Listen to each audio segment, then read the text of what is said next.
Hello everybody, welcome to this episode of Honda's HoloNet. This is going to be a mix of a regular episode and a movie review. I have not had time to record an episode. I'm actually going on vacation for a few weeks, so this will be the last traditional video. We'll be releasing a lot of shorts, a lot of extra content while I'm gone, but until then, yeah, this will be the final video until about September. But anyways, this is a movie review on Fantastic Four: First Steps. So there's not a lot I want to say about this movie. I'm going to go see it again. But for now, I wanted to just cover a few of the basic things. It's open spoiler. I'm going to be discussing everything that went on in the movie. But yeah, let's begin. So I'll start. I love this movie. Fantastic Four has always been my favorite Marvel team. Reed Richards is one of my favorite Marvel superheroes, under like Daredevil, Captain America, a few, but one of my favorite Marvel superheroes. So like, I have a connection with the Fantastic Four that always has been real big, and I've been disappointed in a lot of the Fantastic Four movies. And by a lot, I really only mean Fantastic Four 2015.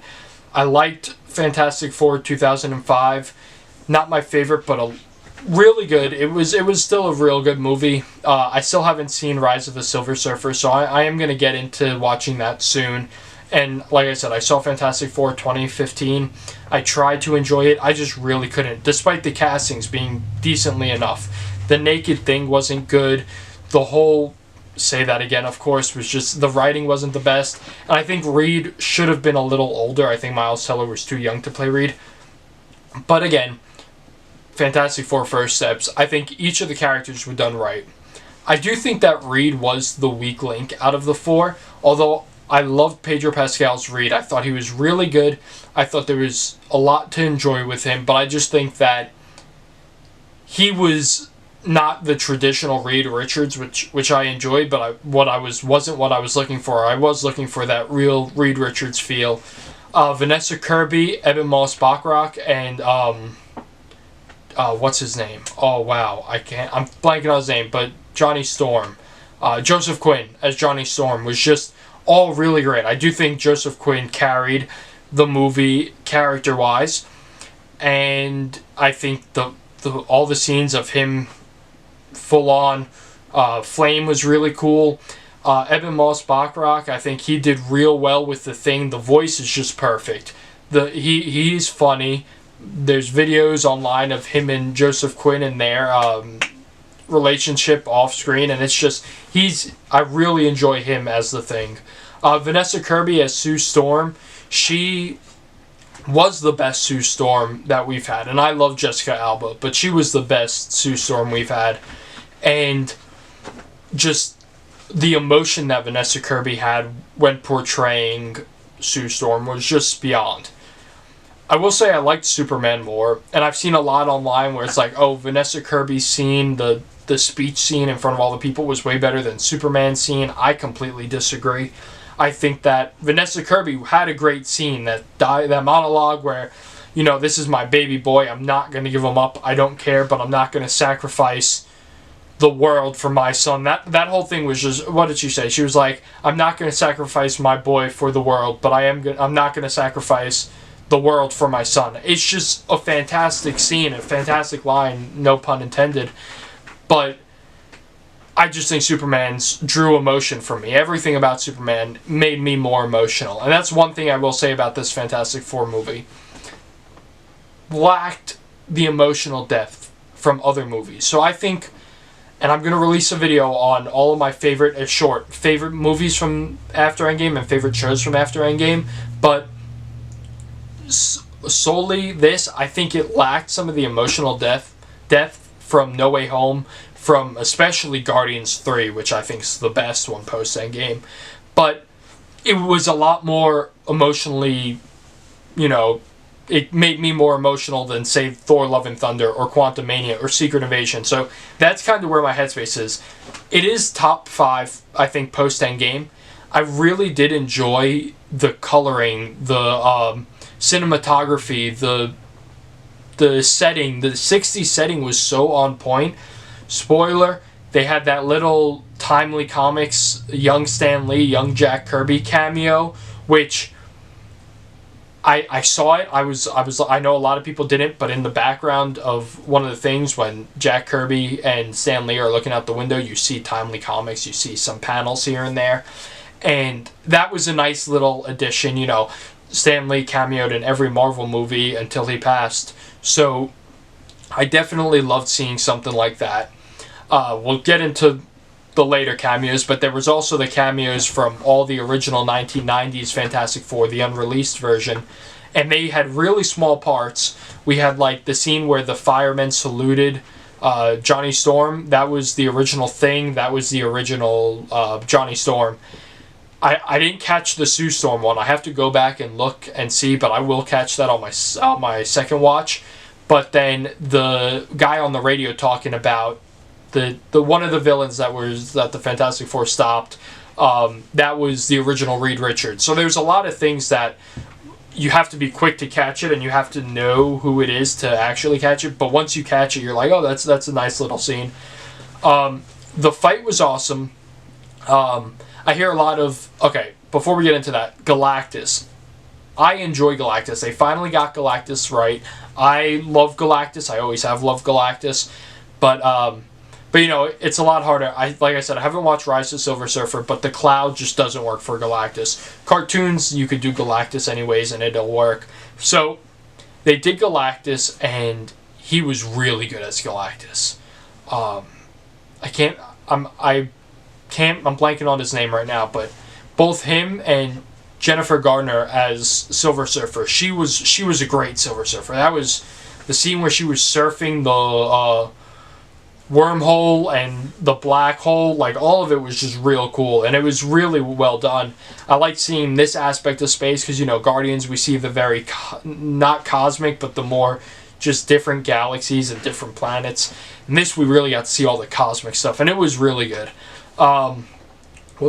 So moving on, Galactus, fantastic all the way through. A lot of people are saying that he was nerfed. I completely disagree. I was talking to one of my friends about this, and I think we kind of came to the same conclusion, that Franklin Richards just touching him made it easier for somebody like Sue Storm, somebody like Reed Richards to defeat him, because Franklin Richards is just so strong. And yeah, me and my friend were talking about that for a while, and we kind of think that that's where it's at. So that's something that, you know, if you're going in and you haven't seen it yet, but you're watching the open spoiler, that's something to keep in mind when you're thinking about Galactus. But like I said, he did really good. The way they defeated him, the suspense of when they were trying to teleport Earth to another thing, to another like part of the galaxy, was so awesome. I mean, it was like a quick little montage type of everybody in the world coming together, turning off their power at the same time, working hand in hand. And it was just like real, not inspiring, but real, simple words, real cool to just see how the Fantastic Four had so much of a hold on everybody that they all trust them to say, yeah, turn off your power at 8 p.m. every night. We're going to conserve, and we're going to teleport the Earth. Mole Man coming in to help save. And at the beginning, they did a quick little montage of the Fantastic Four through the years. Of, you know, it's 4 years of the Fantastic Four. That's what the trailer says. I loved it. That was my favorite part of the movie. The montage was so well done.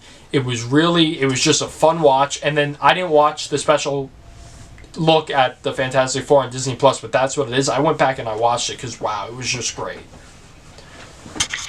Alright, moving on. From montage, everything fantastic. So now, getting towards the end, actually defeating Galactus was a great idea, and seeing Silver Surfer come in, Johnny says, tell baby Franklin I love him. That his uncle Johnny loves him. Like, it was a great scene, and he goes in to knock Galactus off, then Silver Surfer comes in and pushes Galactus through the portal. The whole thing was that they were teleporting Galactus with Reed Richards' experiment to the other side of the galaxy, the universe, really, because he won't be able to move without his ship. Great stuff. I mean, again, really awesome. And that whole sequence was a lot of fun to watch. Like, again, I really did love Superman, and that is awesome. And it was my favorite so far this year. But I'm so happy that we don't have to actually, fight which is better, Marvel or DC, because right now they're both really friggin' good. We're at a perfect point. Comic book fans are so lucky. I have a plan for a video. This was suggested and it was kind of forming ready. The comic accuracy in movies, but also how, like, reflections. So when I get back, I definitely want to cover, comic accuracy in movies. That's something I want to talk about. I might have a guest on to talk with me about that.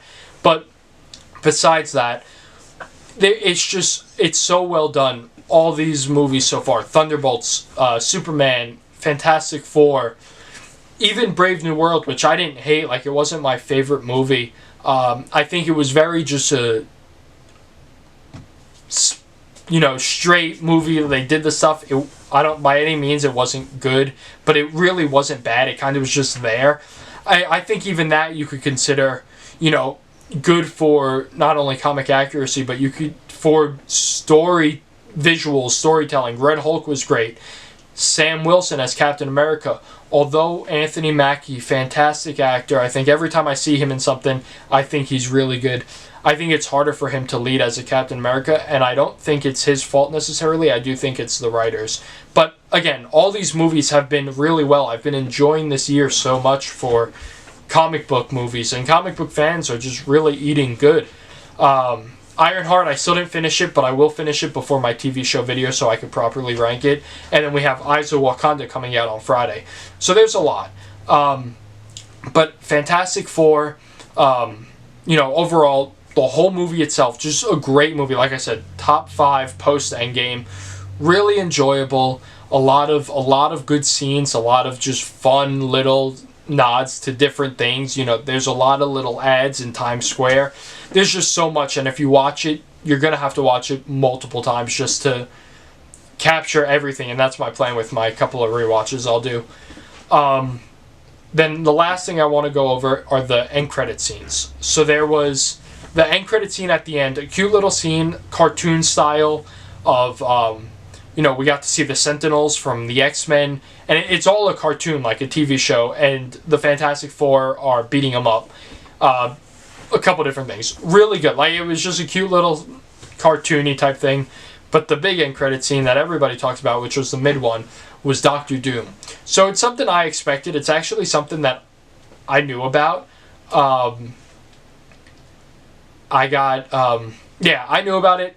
I really wish I didn't know about it, because it's kind of something that was like, wow, it's Doctor Doom. But I still, wasn't really expecting what was going to happen. Franklin Richards is now older. I think it was 4 years later. And Sue Storm runs into the kitchen to grab a different book and gets back, and Doctor Doom is standing there. And Franklin Richards is touching Doctor Doom. A lot of theories talking about, I've heard a theory from same friend, is that instead of taking the Beyonder's powers in Secret Wars, he takes Franklin Richards. So that could be something. That's a theory that I heard. Like I said, my friend said that. That's something I could see happening. There's a lot of others that I'm not going to cover now that I'll cover later on. Maybe in a theories video, a future of the MCU. But anyways, Doctor Doom, didn't see much of the suit. We saw the mask, which really looked like the Iron Man Mark I mask, which was super cool. I mean, it really... I gotta re-see the scene, but if I'm remembering correctly, the mask itself was the same mask from the Mark I Iron Man suit, smaller and more to fit a face and not a whole head. And then we saw Doctor Doom's cape. It was super cool. I mean, I cannot wait. They say that it was Robert Downey Jr. in the suit. I don't think it was Robert Downey Jr., but I do believe it was his character. More of all that to come. I mean, MCU, I'm not going to say it's back, because there's still a lot of stuff that can go wrong, and unfortunately, I want to love it, and I have been loving it, so hopefully that just keeps on going, and we can get back to where we were before Infinity War and Endgame. But other than that, yeah, like I said, this will be the last real video. We're going to do a lot of shorts. I'm going to Disney World, so we're going to have a lot of shorts about Disney, reviewing some of the food, snacks, whatever we decide to do, talking about some stuff.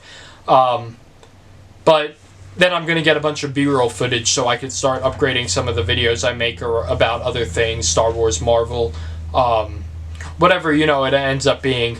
But until then, thank you guys for watching. Like I said, go see Fantastic Four. Great movie. Really enjoyed it.